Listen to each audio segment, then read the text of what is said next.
তাহলে এর দ্বারা তো বোঝা গেল যে পুরুষ দিয়েও চলে।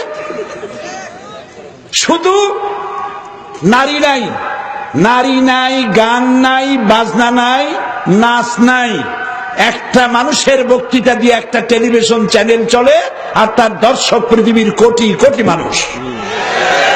সেই লোকটাকে ডক্টর জাকির নায়েক।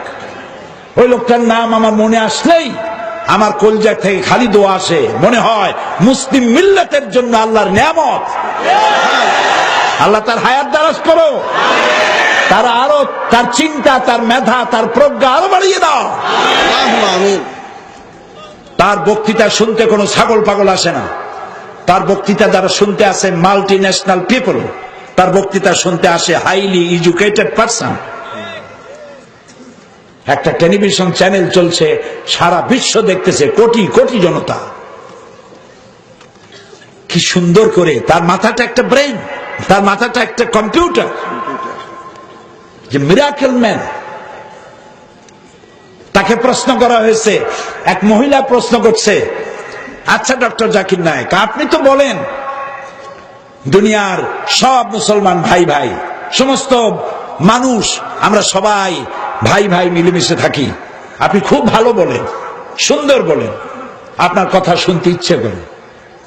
ইসলাম যদি এত উদার হয়, তাহলে আপনাদের মক্কা মদিনায় শুধু আপনারাই যাবেন, আমরা হিন্দুরা বৌদ্ধরা যেতে পারবো না কেন?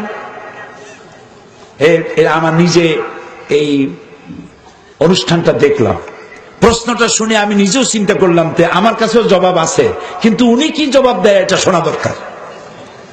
প্রশ্নটা একটু কঠিন না? আপনার মক্কা মদিনা, আপনি এত উদার, এত ভালোবাসা সারা মানুষের জন্য, আপনার মক্কা মদিনা খালি আপনি যাবেন আর কেউ যাইতে পারবে না, এটা কেমন কথা? উনি জবাবে বললেন, বোন আপনার বাড়ি কই? বললো ইন্ডিয়া। জন্মস্থান কোথায়? ইন্ডিয়া। আমার বাড়িও ইন্ডিয়া। ডক্টর জাকির নায়েক বলছেন, আমার বাড়িও ইন্ডিয়ায়, আমার জন্মস্থানও ইন্ডিয়ায়। আচ্ছা বোন, আপনি কি জানেন এই ইন্ডিয়ার ভিতরে এমন এমন জায়গা আছে যেখানে আপনিও প্রবেশ করতে পারবেন না, আমিও ঢুকতে পারবো না? কয় না, এরকম কোন জায়গা থাকতেই পারে না? আমার জন্মস্থান, আমার দেশ, আমি কেন যাইতে পারবো না? অবশ্যই যেতে পারবেন না। এরকম জায়গা আছে, ওইটার নাম ক্যান্টনমেন্ট। এই ক্যান্টনমেন্টে ঢুকতে পারবে ওরা যারা দেশ এবং জাতির জন্য যে কোনো মুহূর্তে জান দিতে পারে, মাল দিতে পারে, রক্ত দিতে পারে, জীবনটা অকাতরে বিলীন করে দিতে পারে। ক্যান্টনমেন্ট ওদের জন্য, তোমার আমার জন্য না।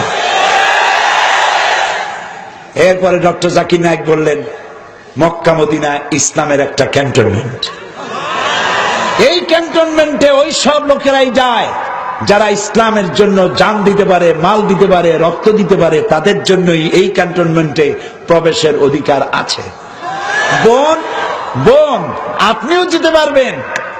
আপনার পাসপোর্টে নতুন একটা ভিসা লাগান, ভিসার নাম লা ইলাহা ইল্লাল্লাহু মুহাম্মাদুর রাসূলুল্লাহ।